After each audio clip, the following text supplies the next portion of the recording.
Dizia Monsieur Lefebvre que, citação, Satanás reina através do equívoco e da incoerência, que são os seus meios de combate, e que enganam aos homens de pouca fé. Está na obra O Golpe de Mestre de Satanás.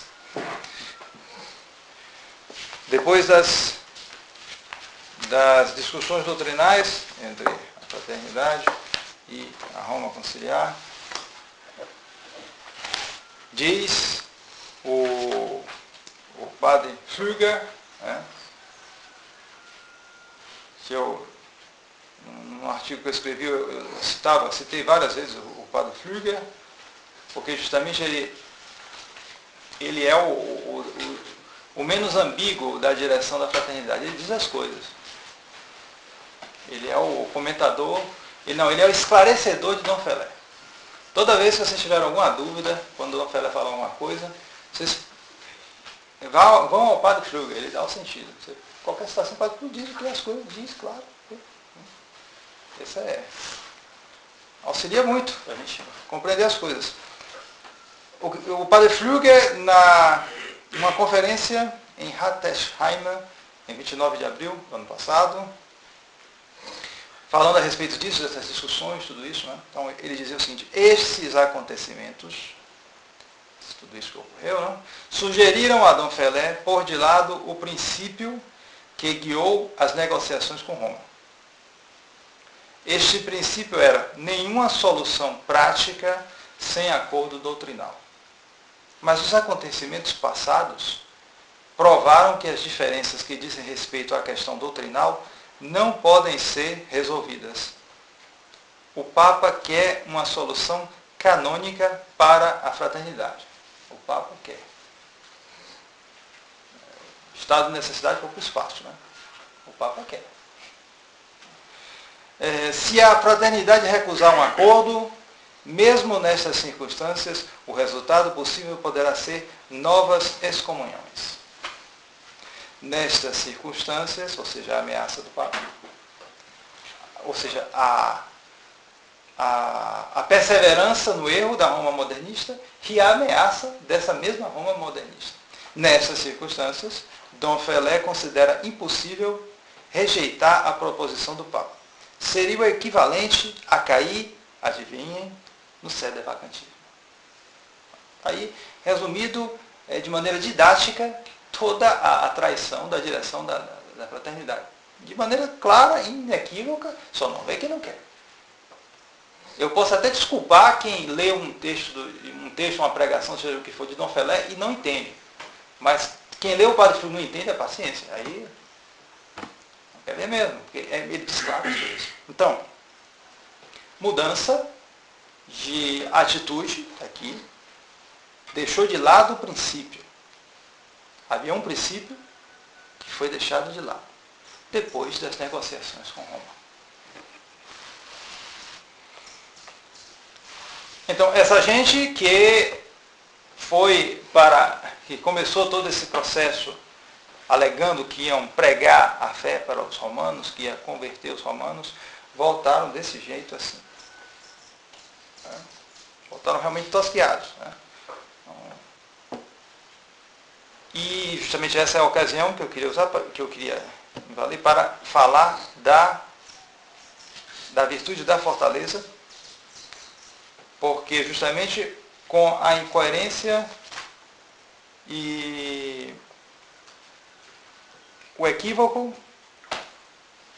a Roma conciliar conseguiu enganar os homens de pouca fé, os homens que tinham uma fé fraca e não resistiram fortes in fide. De fato, o fortes in fide acabou cedendo à força do erro.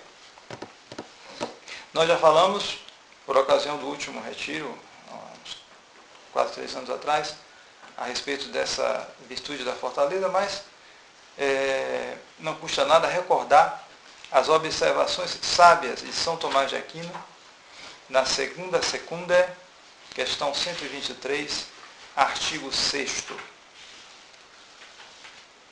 A pergunta que São Tomás, o Santo Doutor, faz é: resistir é o ato principal da fortaleza? Porque a fortaleza é justamente a virtude que nos faz confessar a fé e nos faz atacar o erro e resistir a ele. São os dois atos principais da fortaleza: agredir, atacar e resistir. Então São Tomás se pergunta: qual é desses dois o ato principal? Atacar ou resistir? À primeira vista pode parecer o atacar, mesmo porque é o mais aparente, é o que mais surpreende. Em geral, numa equipe de futebol, seja lá o que for, os mais famosos são os atacantes. Às vezes os melhores jogadores são os zagueiros, que garantem a coisa. Mas o atacante é o que vai lá, faz o gol, ele sai lá, então ele se torna muito mais famoso. Então, os que atacam aparecem mais. Os que defendem estão lá atrás. Não aparecem tanto. Então, você poderia pensar que talvez fosse, como é o ato que mais aparece, o soldado. Quais são os soldados que mais aparecem? São justamente os que fizeram grandes ataques. Não são os que fizeram grandes resistências. Há casos impressionantes, mais impressionantes, como em Verdun, por exemplo. Aquela fortaleza, cujo nome eu esqueci agora. Tinham algumas centenas de franceses, foram milhares e milhares de alemães que atacaram de toda maneira. E eles defendem, ficaram famosos.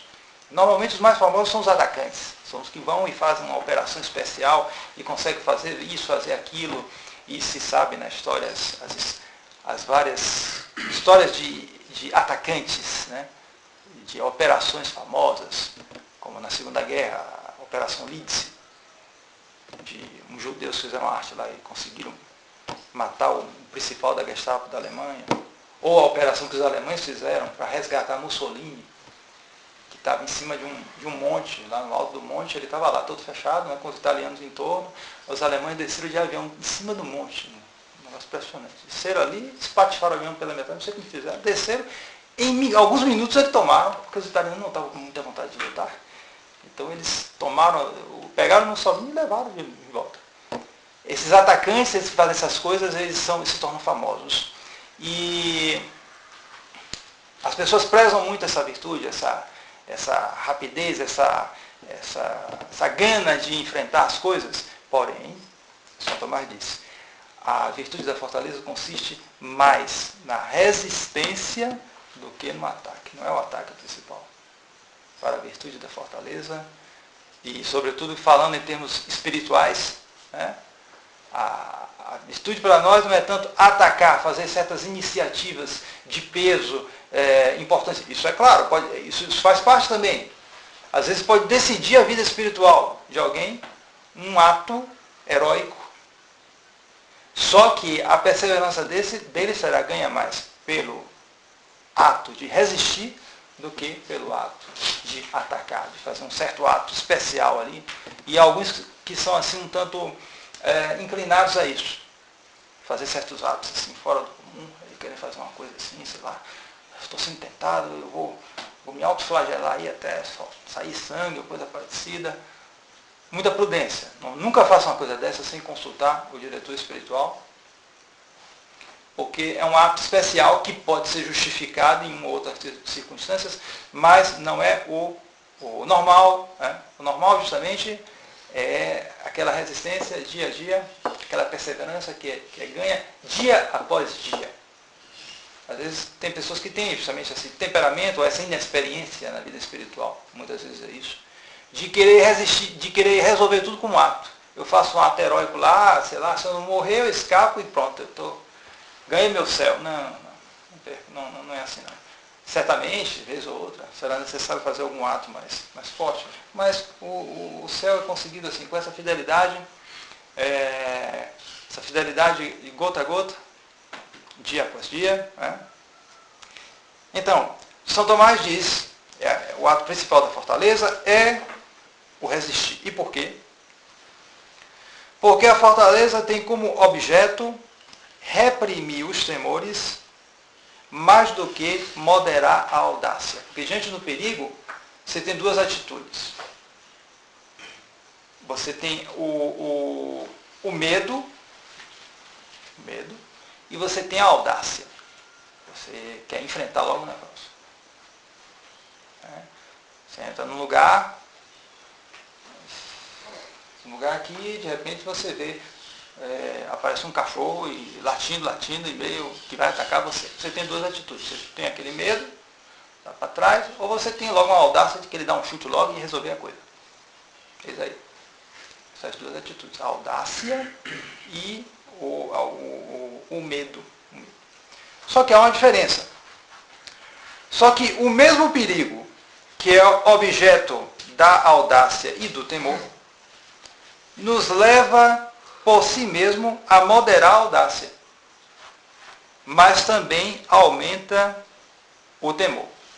Então, se eu chego aqui, não tem ninguém, e de repente aparece o mentira virou um mentirão bem grandão, dobrou, triplicou o tamanho, ficou forte, as pernas aumentaram, né? Aí ele está latindo, está forte, rejuvenesceu, porque ele já está bem velhinho, né?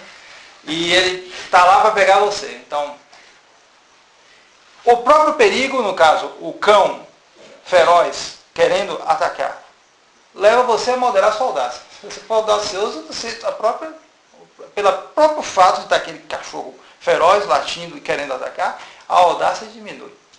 Mas o medo só tende a aumentar. O medo só tende a aumentar.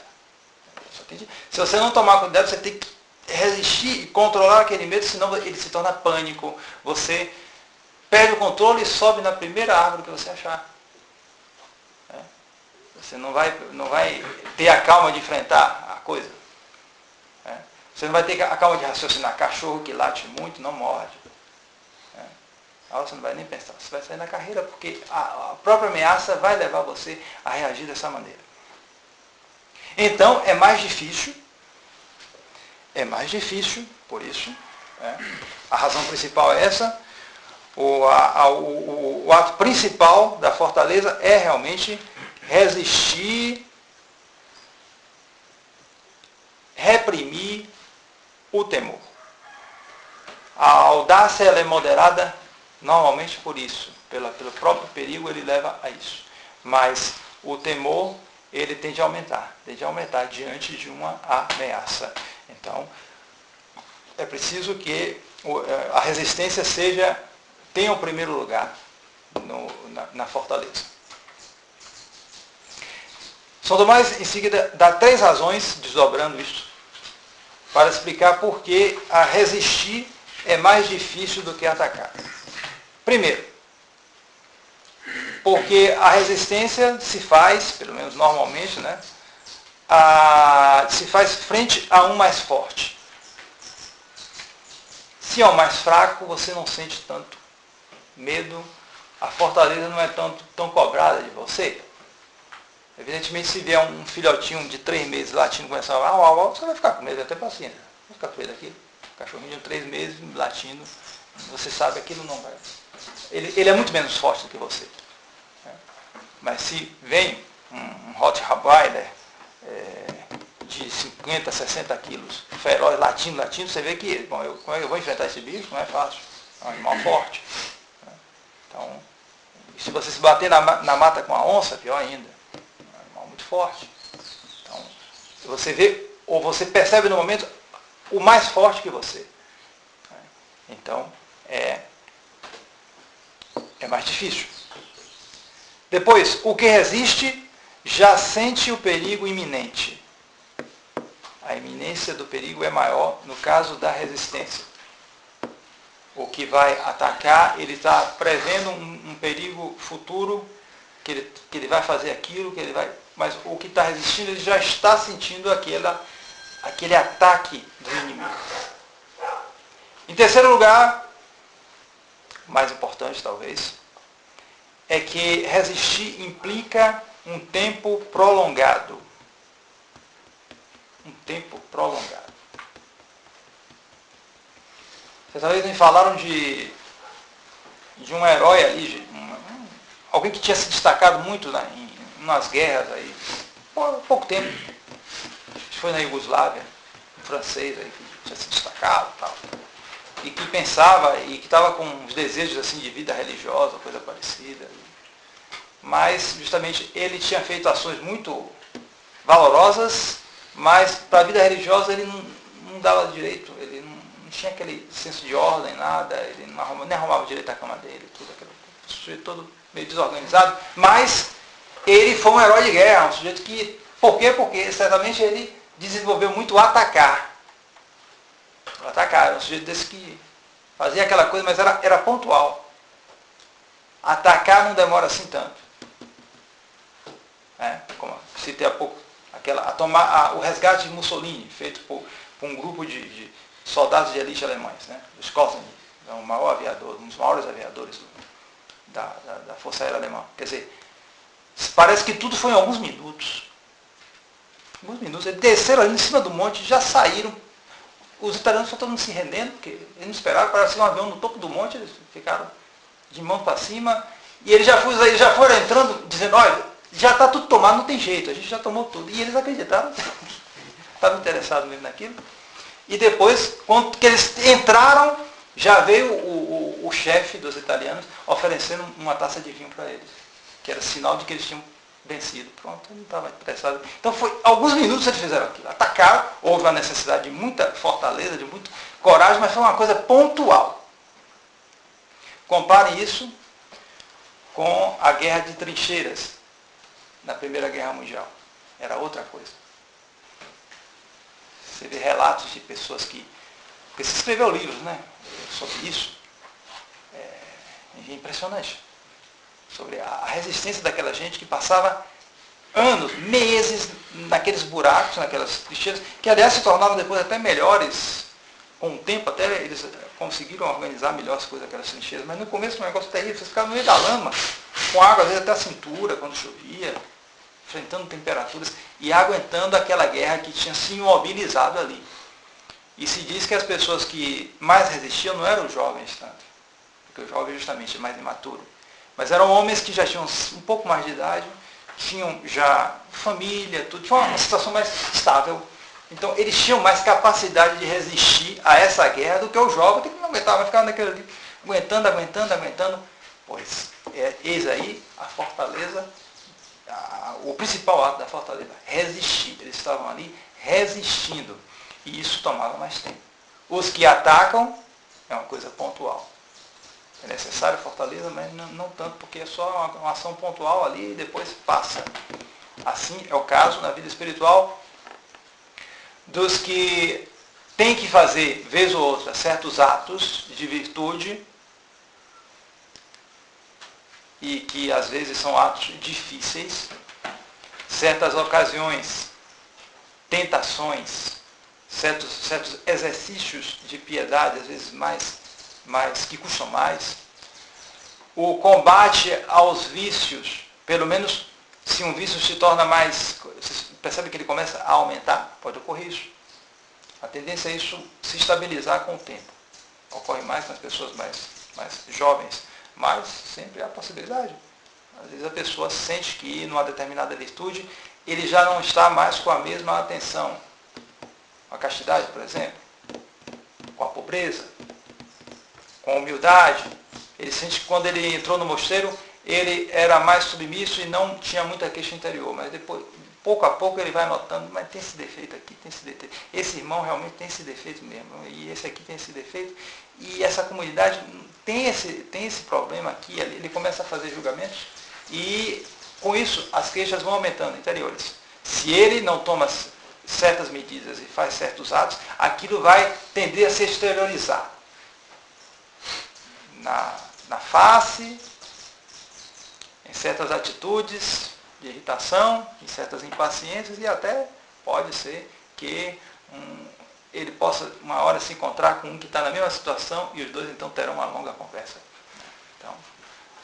Então, para cortar esses defeitos que começam a aparecer, ele tem às vezes que tomar certas medidas pontuais, certos atos de humildade, acusar-se melhor na confissão, pedir perdão ao superior ou algo parecido, reparar uma maledicência, algo parecido. Certos atos que são exigidos, vez ou outra, na vida espiritual.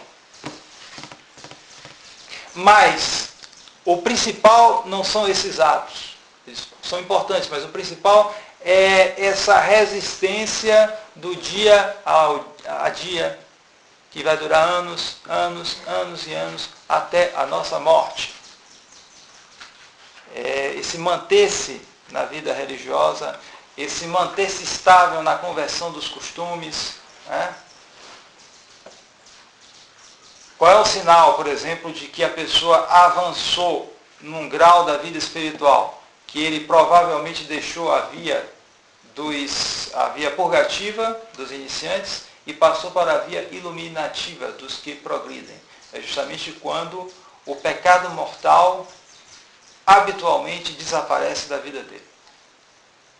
Ninguém está livre. Né? Mas o iniciante, o que está na vida purgativa, é uma coisa triste, é triste. É triste. Às vezes no confessionário a gente fica, que tristeza. A gente já está, às vezes, já prevendo, porque é tão. Aquele sobe e desce é tão frequente, né? Aquela instabilidade é tão frequente que é triste, a gente se entristece às vezes. E é pior quando a pessoa é menos enérgica. Porque em si mesmo é melhor a pessoa ser mais enérgica do que ser menos enérgica. Porque o enérgico ele tem dificuldade de orientar a energia dele. E o que não é enérgico, ele tem que achar uma energia em algum lugar. Então vem assim, fala as coisas. Meu Deus.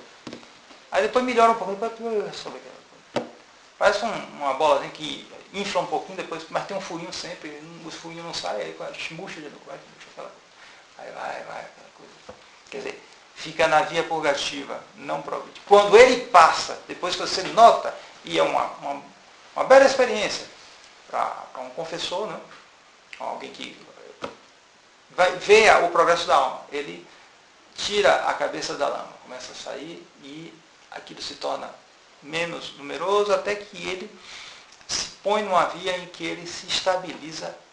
Né? Há muitos desafios, há muitos defeitos, não está de jeito nenhum, há muito o que fazer ainda, porém já há um dado positivo, ele não ofende obviamente, mas nosso Senhor habitualmente é uma coisa que desapareceu. Né? Então já é uma coisa interessante, que mostra justamente que a fortaleza já adquiriu aquele resistir, porque as tentações continuam. Ninguém vai pensar que foram as tentações que desapareceram. Não, a resistência que aumentou. A resistência que se tornou habitual. Os pensamentos maus, por exemplo, que às vezes continuam a vida toda aqueles pensamentos. Aquelas tolices, aquelas idiotices que ficam na cabeça. Não se surpreendam com isso. Todo mundo tem loucuras, entre aspas, virtuais, né, dentro da cabeça dele. Não tem esse que tem uma mente perfeitamente equilibrada. Há uns que têm mais problemas, outros menos. Mas sempre há esses problemas. A imaginação louca da casa fica lá fazendo as maluquices dela. Mas no momento em que nós resistimos habitualmente àquilo, em que aquilo não se transforma em ações, em que nós não damos o consentimento, justamente, nós estamos passando um grau na vida espiritual. Né? Estamos a um sinal de progresso, não é para a gente se comprazer em nada. A graça de Deus vencendo a nossa miséria, mas é algo consolador, que nós devemos tomar isso como estímulo para avançar mais ainda. Mas é justamente essa resistência dia a dia, a longo prazo. É isso que importa. Isso que importa. É você ver com o tempo o resultado das coisas. Às vezes chega um novo lá, sobretudo quando é mais novinho assim lá no mosteiro. Aí chega, tudo quietinho, tudo bonzinho. Às vezes há um comentário, esse é bonzinho, tá? Eu já tenho um pouquinho de... Espere 2 semanas. Aí a gente vai ver se ele é bonzinho mesmo ou se não é. Porque quando chega todo mundo é assim, ele está novo, mas depois você vai ver o tipo. Se a pessoa tem condição, não tem condição. Porque aí ele começa... Então, com o tempo, Passando muito tempo, a pessoa vê que ele tem aquela resistência, que ele quer caminhar, que ele procura Deus, o principal. Então, a gente se anima mais. Então, esse aí pode realmente dar uma boa vocação. Isso é especialmente importante na vida religiosa. Porque na vida religiosa e na vida monástica, mais ainda, o atacar é menos comum. Um missionário precisa atacar mais. Ele está no meio dos pecadores, isso, aquilo. Tem perigos, isso, aquilo que ele passa. Né? Um franciscano, um missionário franciscano, jesuíta, ele tem muito mais ocasião para isso. Mas um monge beneditino, bom, os senhores fazem mais apostolado, terão também ocasião. Mas o irmão, ele terá menos ocasião disso, normalmente. O principal dele vai ser essa resistência, né? Esse, né? Mas você aí nesse lugar, não sai daí. E aí, todo dia, de madrugada, acordar, sono e rezar aqueles salmos, depois aquela vida. Mas não enjoa não? Certamente já perguntaram, né? A você. Não enjoa não aquela vida? Puxa, passa aí a vida toda isso. Eis aí. É a fortaleza e o ato principal da fortaleza. Resistir. Então, eu queria fazer uma aplicação desses 3 motivos pelos quais é mais difícil resistir do que atacar, e fazer uma aplicação rápida aos problemas, a esses problemas aqui, né, que nós temos enfrentado e suportado no ano passado e até agora. Por exemplo, o resistir é mais difícil do que atacar, porque se faz frente a um mais forte. E se vocês notarem os discursos da fraternidade, dos que estavam trabalhando mais ou menos ocultamente para o acordo, você nota que esse espírito invadiu um tanto. Você nota, por exemplo,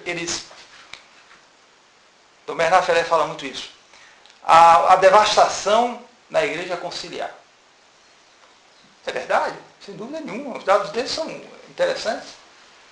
Mostra, tal ano os jesuítas tiveram 7 profissões perpétuas. 7 profissões, votos. 7. A ordem jesuíta só com 7, meu Deus. Quer dizer, vai acabar. Verdade, tudo bem. Muito bem dito.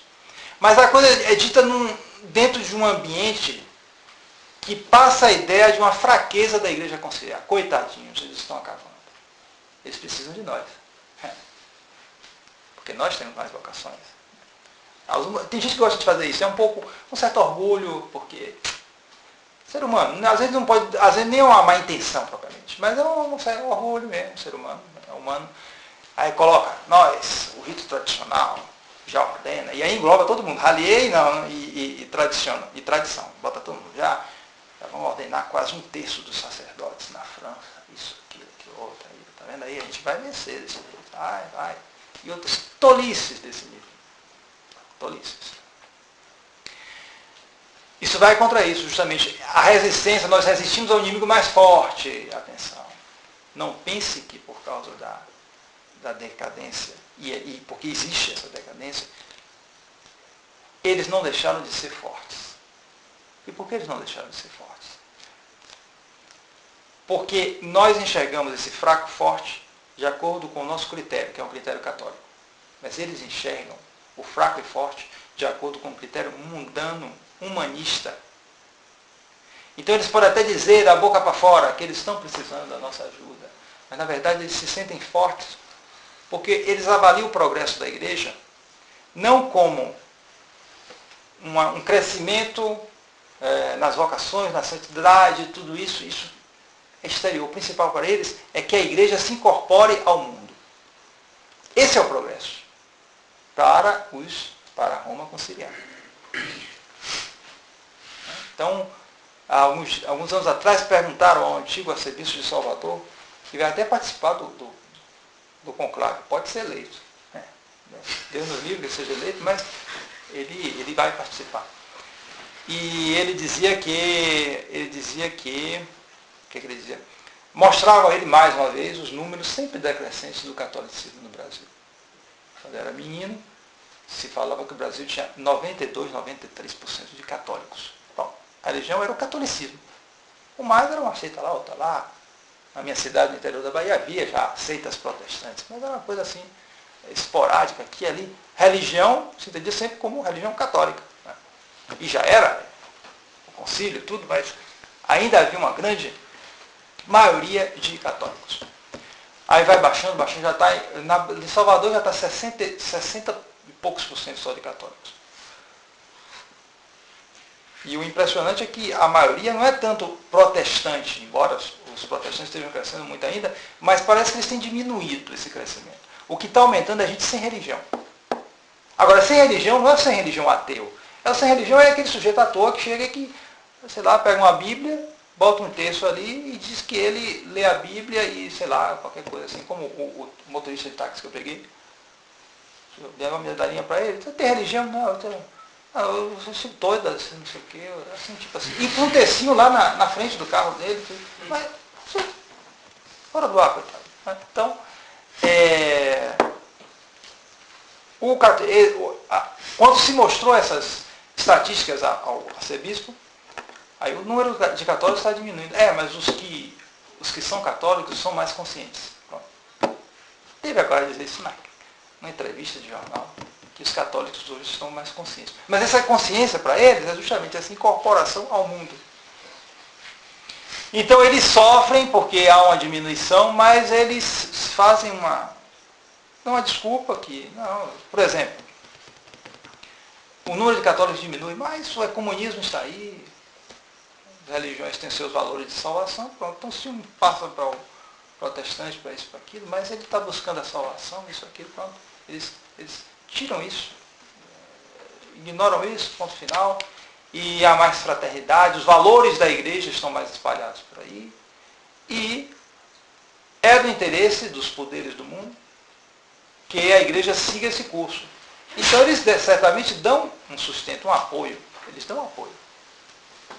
E esse apoio se manifesta, às vezes, em ocasiões pontuais, que dão a impressão aos membros da igreja conciliar que as coisas vão bem. Um exemplo disso foi a morte de João Paulo II.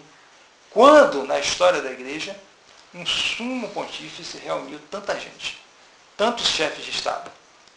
Disse-ia uma manifestação do reino social do Nosso Senhor. Todo mundo, gente do enterro do Papa. Tinha maometano, tinha americano, russo, tinham 3 ou 4 presidentes do Brasil. Estava todo mundo ali. Inclusive o Lula, que fez a sem vergonhice lá, foi lá e comungou na missa. Depois perguntaram a ele, mas você confessou? Não, eu sou um homem sem pecado. Nossa, ali já é nível. Ele disse isso. Quer dizer, a aparência era essa, o chefe de Estado lá, mas nesse nível de coisas, nesse nível. Gente que estava ali. Mas por que eles se reuniram então? Gente desse nível? É porque havia algum interesse. Algum interesse dos poderes ocultos de mostrar, não, tá vendo? Tá bom isso aí, tá bom aí, todo mundo, a gente vai, tá certo. É nosso compromisso. Já que você cedeu tanto a gente também, na morte de você, não garante seu destino, mas a gente vai lá para o velório. Né? Então, uma coisa dessa é mediatizado e isso serve para esses hierarcas aí achar que se comportam mais como funcionários, né? Achar que não, também não é assim não, e eles se sentem fortes. Eles se sentem fortes. E depois os fatos, são os fatos são duros, os fatos são sólidos. Todos os que fizeram acordo, diversas organizações que fizeram acordo, apanharam. Então, um sujeito que bate em 1, 2, 3, 4, 5, 6, 7, 9, 10 adversários. Ele é um fraco? Não é. Ele vai brigar. Se ele vai bater não sei quantos, esse aí é bom de briga. Esse logo adquire a fama de bom de briga. Porque ele levou a melhor. Então, a Igreja Conciliar levou a melhor sobre todas essas organizações. Todas elas diziam que iam resistir e não resistiram. Caíram. Caíram vergonhosamente. Mais rápida ou mais lentamente. Todas elas deixaram de ser verdadeiramente católicas. Então, eles são fracos? Que fraco é esse? Fraco apanha. Então, os fatos estão aí.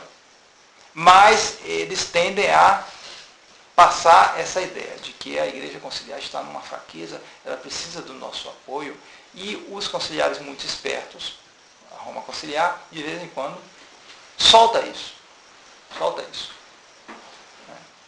Acho que já houve até declaração dizendo que seria bom que eles viessem para nos fazer lembrar o tomismo que eles esqueceram. Tem uns que são realmente, chegam ao nível do cinismo. Né? Então, o segundo ponto. Resistir é mais difícil porque o que resiste já sente o perigo iminente. Mas, infelizmente, as autoridades da fraternidade veem sinais de mudança e tiram conclusões acima das premissas. O exemplo mais significativo foi um artigo de Sua Excelência Dom Bernard Feller no Cor Unum, um informativo interno para membros da fraternidade. Dr. Tomás tem aqui alguns números? Não, é difícil, né? Justamente, é um informativo interno, nós também não temos. Mas depois ficaram, né? Alguns souberam aí, revelaram, saiu na internet. Bom, então, onde ele fazia justamente uma espécie de silogismo que justificava a mudança de atitude deles. Claramente dizia isso. Era uma coisa interna, ele foi mais claro, Dom Feller, dessa vez. E o motivo era esse, porque havia mudança em Roma. Só que os sinais que ele dava não justificavam aquilo. Eram certas atitudes que ele tirava a conclusão, acima das premissas, de que o ambiente tinha mudado em Roma e, portanto, nós, a fraternidade, tínhamos que mudar também nossa atitude em relação à igreja oficial. Claramente dito. Então, ele achava que o perigo estava se distanciando. Mas aí é que o perigo estava iminente, estava mais próximo. Um erro de avaliação grave, que justamente levava a diminuir, que revelava que a virtude da fortaleza não estava bem acerada neles, em geral. Porque justamente isso vai criando opinião pública. Mesmo que nós não possamos afirmar claramente até que ponto são iniciados ou influenciados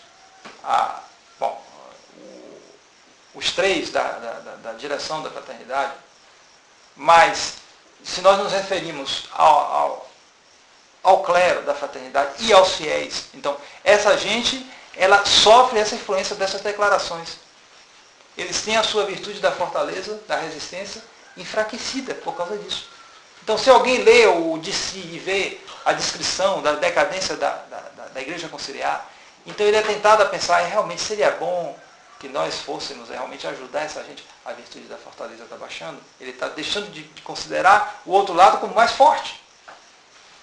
Mais forte, porque mais malicioso, o demônio apoiando. E nós precisamos rezar para ter o auxílio de Deus. Não, ele começa a achar, não, ele está precisando de ajuda, nós precisamos. Isso vai espalhando, isso vai enfraquecendo. E é isso que explica, em boa parte, esse resultado pífio da resistência até agora. Pífio. Eu esperava muito mais. Então um bispo é expulso e até agora só 15 padres estão claramente apoiando. Tenha paciência, centenas de padres. Só 15 até agora. Até agora, triste. Mas o que é isso, esse resultado, esse amortecimento. E depois o ponto principal implica a fortaleza resistir é mais difícil do que atacar, porque implica um tempo prolongado. E então,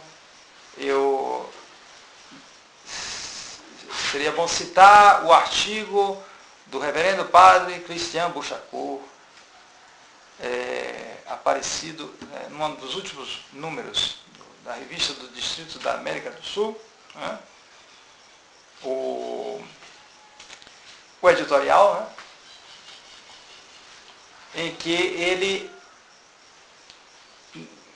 sobretudo no final, ele parece descrever justamente, parece que é uma reedição melhorada do discurso de João 23, na abertura do Vaticano II.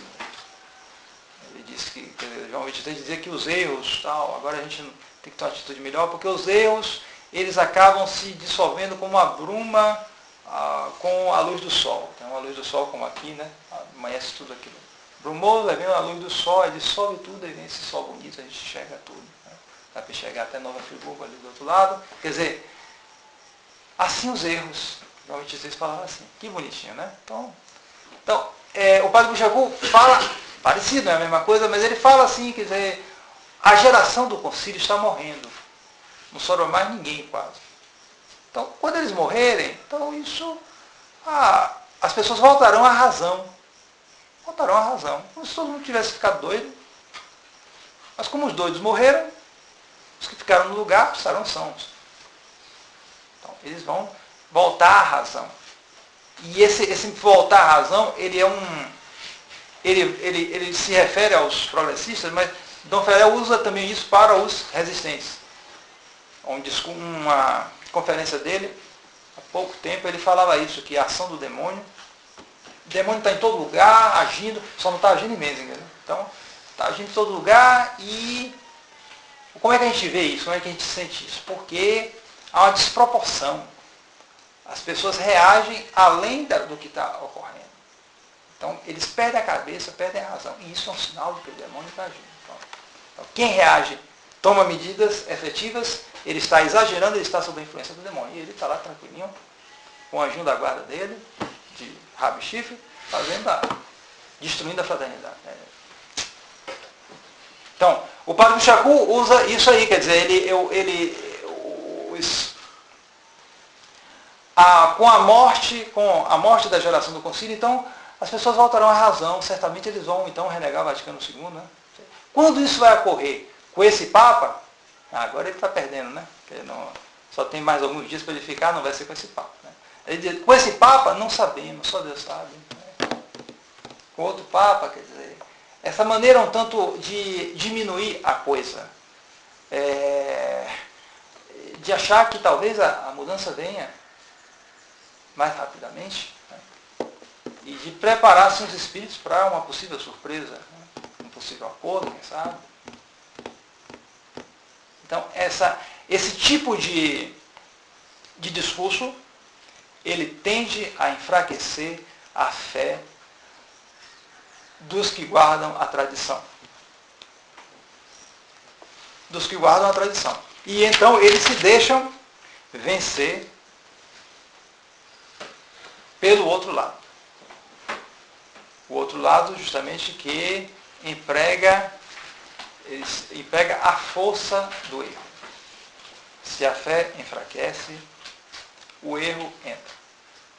O erro toma as rédeas, ele fica aceso, esperto, audaz, porque o erro é audaz. O erro, os que estão no erro, eles são audazes, eles usam muito a estratégia, né? Não tem moral. Então, eles têm essa vantagem. Então, nós veremos amanhã, na próxima conferência, nós falaremos justamente sobre a força do erro e como essa força do erro enfraqueceu e está se impondo realmente à resistência católica, à resistência à verdadeira fé católica.